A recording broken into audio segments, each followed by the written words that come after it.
Bonjour mes élèves, les 12e année bac, sciences physiques et aussi les bacs sciences et techniques et même SVT. Dans cette vidéo, je vais partager avec vous un devoir sur table ou bien un devoir surveillé numéro 2, deuxième semestre d'une année déjà passée. On vous demande dans l'exercice 1, j'ai demandé dans l'exercice 1, calculer chacune des limites suivantes et j'ai donné trois limites. La limite de 2x moins 1 l'exponentielle de x lorsque x tend vers plus l'infini. Petit b, la limite de 1 plus l'exponentielle de x sur 1 moins 2 l'exponentielle de x lorsque x tend vers moins l'infini. Et la même limite, la limite de 1 plus l'exponentielle de x sur 1 moins 2 l'exponentielle de x lorsque x tend vers plus l'infini. Après, j'ai demandé aussi les domaines de définition, le domaine de définition que le calcul doit arriver dans chaque cas. Le premier cas, f de x, c'est 2x plus l'exponentielle de x moins 1. Le deuxième, f de x, c'est 2x moins 1 l'exponentielle de x. Et troisième, f de x, 2 l'exponentielle de x sur 3 moins l'exponentielle de x. Dans l'exercice 2, c'était sur 14 points. Partie 1, on considère la fonction g définie sur l'intervalle ouvert 0 plus l'infini par g de x égale à 1 moins x au 1 sur x au carré plus ln de x. Montrer que la limite de g de x en 0 plus c'est moins l'infini, puis calculer la limite de g de x en plus l'infini. Deuxièmement, petit a, montrer que pour tout x strictement positif, g' de x c'est 1 sur x plus 2 sur x à la puissance 3. Petit b étudie le signe de g' de x sur 0 plus l'infini, puis dresser le tableau de variation. C, calculer G1, puis en déduire pour tout x appartenant à l'intervalle ouvert en 0 fermé en 1, g de x est inférieur ou égal à 0, et pour tout x appartient à l'intervalle fermé 1 plus l'infini, g de x est supérieur ou égal à 0. Deuxième partie. Je passe maintenant à la deuxième partie, la partie 2. Dans la partie 2, on considère la fonction f définie par f de x définie sur l'intervalle ouvert 0 plus l'infini par f de x égale à 1 sur x plus x ln de x. Petit 1, montrer que la limite de f de x lorsque x tend vers 0 plus elle est égale à plus l'infini et interpréter le résultat obtenu. Deuxièmement, calculer la limite de f de x en plus l'infini et la limite de f de x sur x lorsque x tend vers plus l'infini et interpréter ces résultats, bien sûr graphiquement ou bien géométriquement. Troisièmement, petit a, montrer que pour tout x de 0 plus l'infini ouvert en 0, f' de x égale à g de x. Petit b, vérifie que f' de a égale à 0, puis donner une interprétation graphique, bien sûr, de ce résultat. Quatrièmement, dresser le tableau de variation de f. Cinquièmement, tracer la courbe de f dans un repère orthonormé. Sixièmement, soit h, la restriction de f sur l'intervalle fermé 1 plus l'infini, c'est-à-dire quel que soit x appartenant à h de x égale à f de x. Montrer que h admet une fonction réciproque h moins 1, définie sur un intervalle à déterminer. Petit b, calculer h de e et h moins 1 prime de 1 sur e plus e. Donc, vous pouvez mettre pause, vous cherchez cet exercice, c'est-à-dire ce devoir, et après, vous pouvez accéder aux solutions. Il faut terminer la solution de ce devoir. Je passe maintenant aux solutions. Exercice 1. La limite de 2x moins 1 l'exponentielle de x lorsque x tend vers plus l'infini, il est égal à plus l'infini, car 2x moins 1, sa limite en plus l'infini, c'est plus l'infini, et la limite de l'exponentielle de x en plus l'infini, c'est plus l'infini. Petit b, la limite de 1 plus l'exponentielle sur 1 moins 2 l'exponentielle de x lorsque x tend vers moins l'infini. Je sais que la limite de l'exponentielle de x en moins l'infini, c'est 0, donc en remplaçant, j'obtiens la limite 1 sur 1, c'est 1. La limite de 1 plus l'exponentielle de x sur 1 moins 2 l'exponentielle de x lorsque x tend vers plus l'infini. Donc, si je remplace, je sais que la limite de l'exponentielle de x, on sait que la limite de l'exponentielle de x, lorsque x tend vers plus l'infini, lorsque x tend vers plus l'infini, c'est plus l'infini. Donc c'est une forme indéterminée. Si je remplace, je vais trouver plus l'infini sur plus l'infini. Voilà, c'est plus l'infini. Donc le numérateur tend vers plus l'infini, le dénominateur elle tend vers plus moins l'infini. Ça vous donne une forme indéterminée. C'est pourquoi je vais factoriser par l'exponentielle de x en haut et en bas. Ça donne ex facteur de 1 sur ex plus 1 sur ex facteur de 1 sur ex moins 2. Après, je simplifie par l'exponentielle et ça reste cette expression. Et je sais que puisque l'exponentielle tend vers plus l'infini, en plus l'infini, donc son inverse, elle va tendre vers 0. Donc 1 sur ex, elle tend vers 0, en haut et en bas. Donc le numérateur, elle tend vers 0 plus 1, le dénominateur vers 0 moins 2, et ça vous donne moins 1 sur 2. Donc ça, c'est 3 limites. Maintenant, je vais passer au calcul de la dérivée et le domaine. Deuxièmement, petit a, f de x était 2x plus l'exponentielle de x moins 1. Le domaine, c'est r parce que 2x moins 1, c'est un polynôme. Il est défini sur r, et l'exponentielle de petit x, il est défini sur r. Car d de l'exponentielle, c'est r. Soit x appartenant à r, je calcule la dérivée. 2x, la dérivée de 2x, c'est 2x. Ou bien de 2x moins 1, sa dérivée, c'est 2. Et la dérivée de l'exponentielle de x, c'est ex. Donc ça donne 2 plus ex. Petit b, f de x égale à 2x moins 1, l'exponentielle de x. Le domaine, c'est la même chose, c'est r, parce que l'exponentielle est définie sur r. Et ce facteur, c'est un polynôme. Je calcule la dérivée en se basant sur le calcul de la dérivée du produit. f' de x, c'est de la forme u fois v, c'est u fois v le tout prime, c'est u' v plus uv'. Donc c'est 2x moins 1 prime, l'exponentielle de x, plus 2x moins 1 fois l'exponentielle de x. Je sais que 2x moins 1, sa dérivée c'est 2, et l'exponentielle de x, sa dérivée c'est ex. Donc ça donne 2 l'exponentielle de x plus 2x moins 1 l'exponentielle de x. En factorisant par l'exponentielle, ça sera ex facteur de 2 plus 2x moins 1. Ça donne 1 plus 2x, l'exponentielle de x. La question C. La question C, vous avez f de x, c'est 2 l'exponentielle de x sur 3 moins l'exponentielle de x. Pour le domaine, je sais que l'exponentielle est définie sur R, mais le rapport, il faut que le numérateur est défini sur R, le dénominateur est défini sur R, mais il faut savoir, il faut éliminer les x ou le dénominateur s'annule. Donc je vais donner la condition entre x appartient à d de f équivalent 3 moins l'exponentielle de x différent de 0. Ceci est équivalent à l'exponentielle de x est différent de 3. Donc x il est différent de ln de 3. Car vous avez y égale l'exponentielle de x avec x appartenant à r.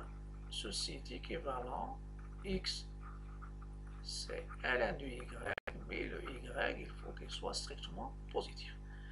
ln de 3, donc le domaine c'est r moins ln de 3 et on peut l'écrire sous forme d'union de deux intervalles. L'intervalle ouvert moins l'infini ln de 3, union l'intervalle ouvert ln de 3 jusqu'à plus l'infini. Je prends x appartient au domaine de définition de f et de f' aussi, et je calcule la dérivée. Vous avez u sur v, c'est la dérivée du rapport u sur v, sa dérivée c'est u'v moins uv' sur v au carré. C'est ce que je vais appliquer maintenant. f' de x, c'est 2 l'exponentielle de x dérivée, fois 3 moins l'exponentielle de x, moins 2x fois 3 moins l'exponentielle de x', et je sais que l'exponentielle de x, sa dérivée, c'est l'exponentielle. Et k fois u, sa dérivée, c'est ku'. Donc c'est 2 l'exponentielle de x facteur de 3 moins l'exponentielle de x, moins 2 l'exponentielle de x, et la dérivée de 3 c'est 0, l'exponentielle, sa dérivée c'est ex, ça reste moins ex. Après je développe, ça va me donner sur le carré, 3 l'exponentielle de x, le tout au carré. Donc ça donne 6 ex, moins 2 l'exponentielle de x, le tout au carré, ou bien l'exponentielle de 2x, plus 2 l'exponentielle de x, le tout au carré. Donc Donc, bien, si vous factorisez par l'exponentielle, ça va vous donner aussi même résultat. Donc, après, je vais simplifier par ces deux termes qui sont opposés. Il reste 6 l'exponentielle de x sur 3 moins l'exponentielle de x, le tout au carré.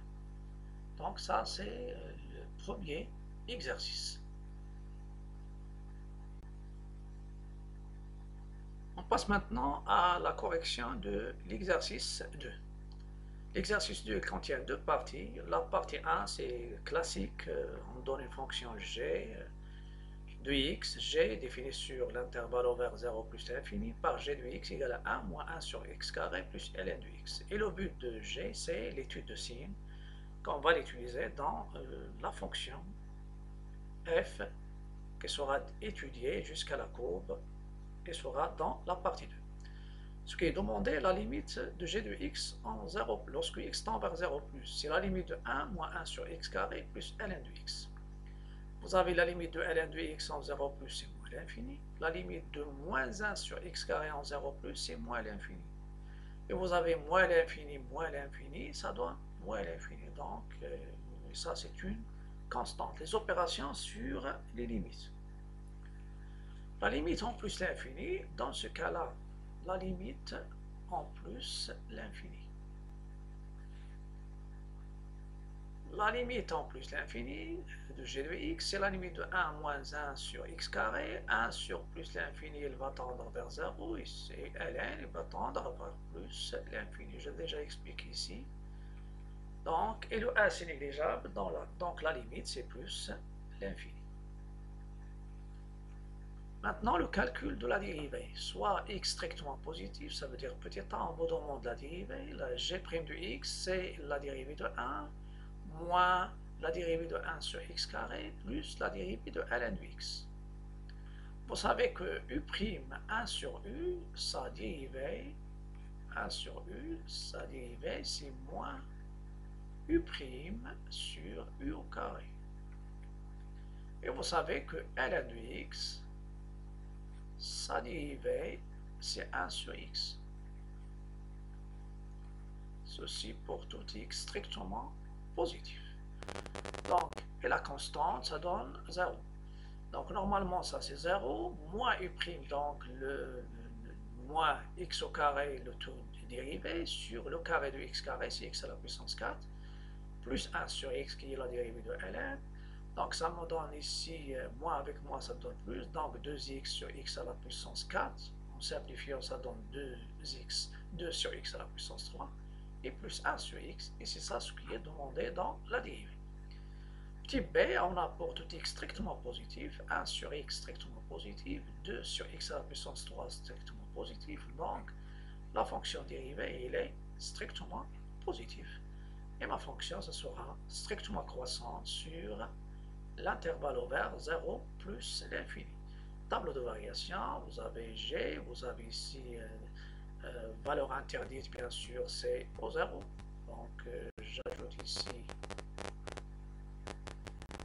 cette valeur interdite, donc le bar, g' de x, g de x. Ma fonction, elle croît de moins l'infini vers plus l'infini. J'ai déjà évoqué sur le 1 parce que je vais l'utiliser normalement dans la partie 2. Ça veut dire la dérivée g de 1. G de 1 c'est 0. G de 1 c'est pour ma fonction g, c'est 1 moins 1 plus ln de 1. ln de 1 c'est 0, donc le tout ça c'est 0. Donc ma fonction elle est strictement croissante sur moins l'infini 1. Pourquoi le 1 ici? Parce qu'ils ont demandé le calcul de g de 1, vérifier que g de 1 égale à 0, et le signe, bien sûr, de g sur chaque intervalle. Vous pouvez remarquer sur 0 plus l'infini, la fonction, elle croît, et elle croît, et au point 1, il traverse l'axe, la courbe elle traverse l'axe des abscisses au point de coordonnées 1, 0, et sur 0, 1, la courbe normalement était au-dessous de l'axe des abscisses, donc ma fonction c'était décroissante, la fonction était négative. Et après, une fois il traverse l'axe des abscisses, il devient au-dessus, pardon, il devient positif. Donc sur 0,1, on va vérifier que la fonction g elle est négative. Et ceci, vous pouvez le lire sur le tableau de variation. Donc sur 0,1, la fonction, la courbe il est au-dessus de g, je parle, c de g, il est au-dessous de l'axe des abscisses. Donc il est négatif. Au point 1, au point d'abscisse A, il traverse l'axe des abscisses. Après, il devient au-dessus de l'axe des abscisses, donc le signe il est positif. Je vais expliquer ça. Signe de g de x sur 0 plus l'infini. Vous avez g de 1, c'est déjà indiqué, c'est 0. Sur 0,1, x il est inférieur ou égal à 1 et g croissant, donc il conserve l'ordre sur 0,1. Ça implique g de x il est inférieur ou égal à g de 1 qui est égal à 0, donc g de x il est négatif au nul. Sur l'intervalle 1 plus l'infini fermé en 1, x supérieur ou égal à 1, et je sais que fonction croissante, il conserve l'ordre, donc g est croissante sur 1 plus l'infini aussi, donc g de x supérieur ou égal à g de 1 qui est à 0, donc g de x est supérieur ou égal à 0. Voilà. On passe maintenant à la partie 2. Dans la partie 2, vous avez f de x c'est 1 sur x plus x ln de x. Le domaine de définition, il faut que x soit strictement positif, donc c'est déjà donné dans l'énoncé, c'est l'intervalle ouvert 0 plus l'infini. Calcul de limite. La limite lorsque x tend vers de f de x lorsque x tend vers 0 plus. C'est la limite lorsque x tend vers 0 plus de 1 sur x plus x ln de x. Celle-ci c'est une limite remarquable. X ln de x, sa limite en 0 plus c'est un 0. On dit 0 moins si s'il est au dénominateur, donc en général c'est un 0. Et 1 sur x c'est 1 sur sa limite en 0 plus, c'est 1 sur 0 plus c'est plus l'infini. Donc ça donne plus l'infini plus 0 c'est plus l'infini. Car la limite de 1 sur x en 0 plus c'est plus l'infini, et x ln de x, sa limite en 0 plus c'est 0. Maintenant, la limite donc, l'interprétation graphique. Vous avez la limite de f de x lorsque x tend vers 0 plus égale à plus l'infini. Lorsque la limite en un point donne l'infini, c'est la présence d'une asymptote verticale. Donc, delta d'équation x égale à 0 est asymptote verticale à c de f. C'est une asymptote verticale à la courbe de f. Voilà. La limite en plus l'infini de f de x, c'est la limite de 1 sur x lorsque x tend vers plus l'infini, de 1 sur x plus x ln de x. Vous avez 1 sur x, sa limite en plus l'infini c'est 0. X ln de x, c'est pas une limite remarquable, c'est plus l'infini fois plus l'infini. C'est plus l'infini. Donc, ça me donne plus l'infini. La limite de f de x sur x en plus l'infini, c'est la limite de 1 sur x plus x ln de x. Je multiplie par 1 sur x. Ça sera plus facile de faire une division. Donc f de x fois 1 sur x. Donc c'est la limite en plus l'infini de 1 sur x plus x ln de x fois 1 sur x. Donc ça sera, c'est la limite en plus l'infini. 1 sur x carré, x ln de x sur x, ça donne x. Donc c'est plus ln de x. Je sais que cette limite, normalement, le 0, voilà, 1 sur plus l'infini, c'est 0. Et la limite de ln de x, c'est plus l'infini. Car limite de ln de x en plus l'infini, c'est plus l'infini. Voilà, j'interprète le résultat graphiquement. Donc, l'interprétation graphique du résultat, donc vous avez deux choses ici. Il y a la limite de f de x en plus l'infini, c'est plus l'infini. La limite de f de x sur x en plus l'infini, c'est plus l'infini. Donc, c de f, admet une branche parabolique de direction l'axe des ordonnées. Voilà. interprétation C de f admet une branche parabolique de direction l'axe OY en plus l'infini. Je continue les suites de questions. Dans la question suivante, ou bien la partie suivante, ce sont les variations. Et pour les variations, on doit calculer la dérivée. Soit x strictement positif, ça c'est le troisième petit a, f' de x, c'est la dérivée de 1 sur x plus la dérivée de x ln de x. Vous savez que la dérivée de u fois v, donc uv, le tout prime, c'est u prime v plus uv prime, les opérations. Donc, et vous avez la dérivée de 1 sur x, sa dérivée, c'est moins 1 sur x carré. Pour x, bien sûr, différent de 0, mais ici, c'est supérieur strictement à 0. Donc, la dérivée de 1 sur x, c'est moins 1 sur x carré. Après, j'applique la règle de la dérivée du produit. Donc, x' ln de x plus x ln de x'. Je sais que la dérivée de x, c'est 1. La dérivée de ln de x, c'est 1 sur x. Donc, ça va me donner moins 1 sur x carré plus ln de x plus x sur x qui est 1. Et ça vous donne f' de x. Il est égal à moins 1 sur x carré plus ln de x plus 1. Et ça, c'est quoi? C'est g de x. Voilà.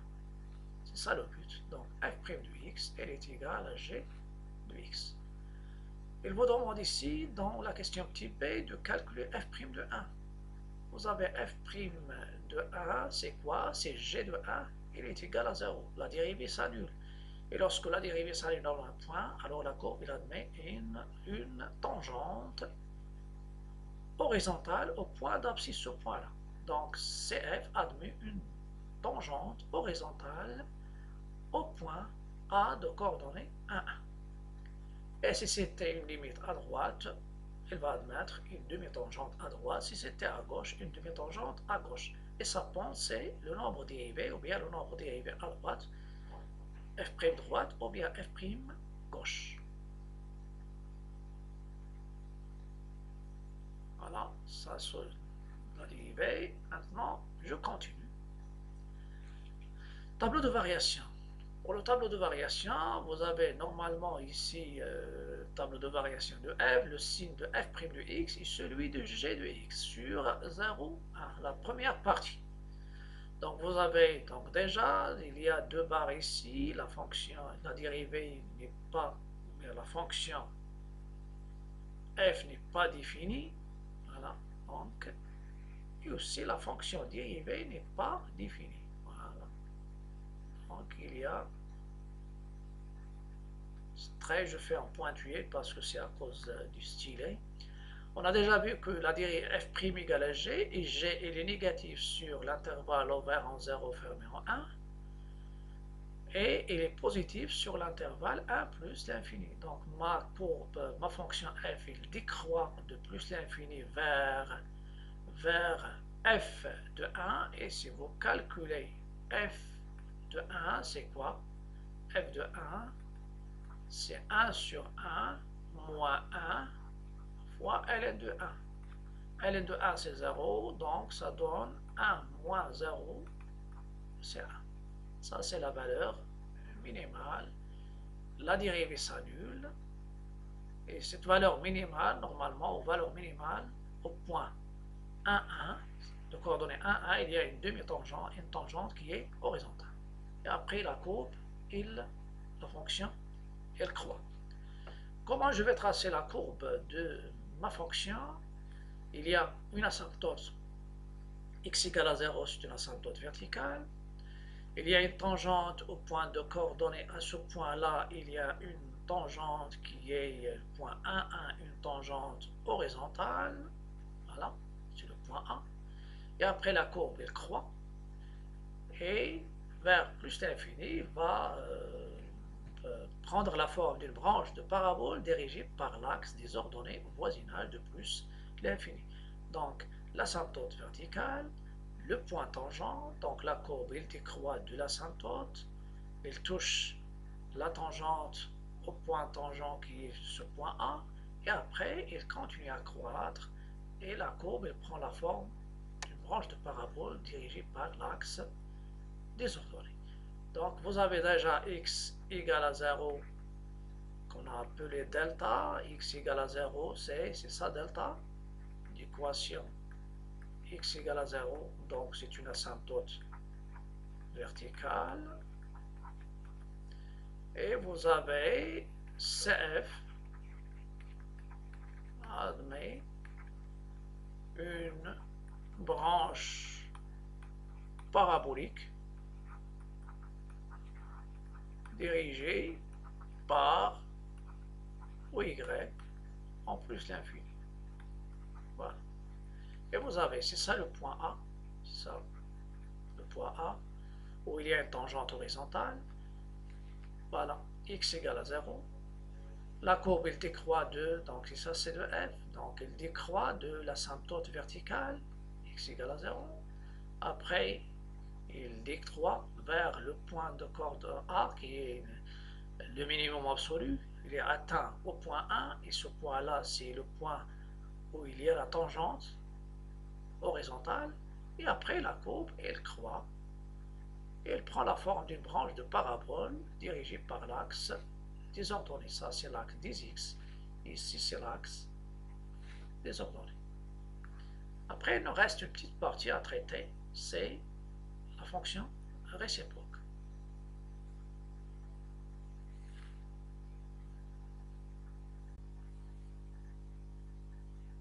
Je passe maintenant à la dernière partie, c'est la fonction réciproque. On a h, c'est la restriction de f sur l'intervalle i, qui est l'intervalle fermé 1 plus l'infini. Ça veut dire, quel que soit x appartient à l'intervalle i, h de x, c'est f de x. Je commence par la continuité, parce que je veux montrer que ma fonction h admet une fonction réciproque f-1 définie sur un intervalle j à déterminer. La fonction f est dérivable sur i, donc elle est continue sur i. Implique que h est continu sur i. Ou bien, vous pouvez utiliser les opérations. C'est-à-dire, vous avez f de x, c'est 1 sur x, donc vous avez l'expression de f, et vous pouvez revenir à l'expression de f. Vous avez f de x sur 1, c'est 1 sur x plus x ln de x. 1 sur x est une fonction qui est dérivable sur Rn en particulier, sur l'intervalle en question 1 plus l'infini, ln aussi, x ln de x, et la fonction qui est toute x associée x ln de x est aussi dérivable sur R étoile plus et en particulier sur 1 plus l'infini, donc la somme est dérivable. Voilà.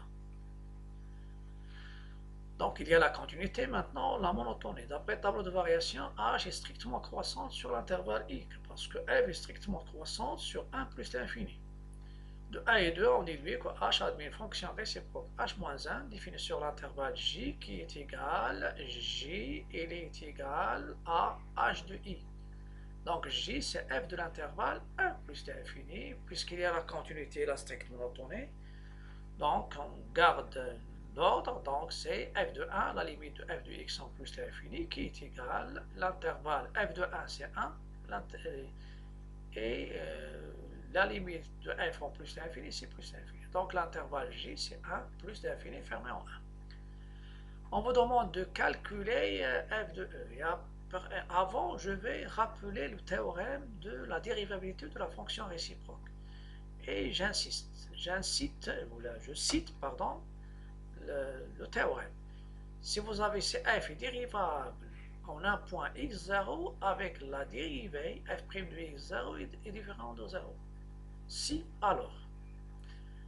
Donc, si f est dérivable au point x0 avec f' de x0 différent de 0, alors f-1 est dérivable. f-1 est dérivable au point y0 qui est égal à f de x0. Et quelle est la règle? f-1' de y0 qui est f-1' de f de x0, c'est 1 sur f' de x0. On a calculé h de e, qui est 1 sur e plus e ln de e. ln de e, il est égal à 1. Donc ça me donne 1 sur e plus e. Ce qui est demandé, c'est calculer h-1' de 1 sur e plus e. Et on a h moins 1 prime de h de e. H de e, c'est d'après cette règle, c'est 1 sur h prime de e. Si vous calculez h prime de e, h prime de e, parce que déjà vous avez h de x, donc vous avez h prime de x, c'est quoi? C'est g de x.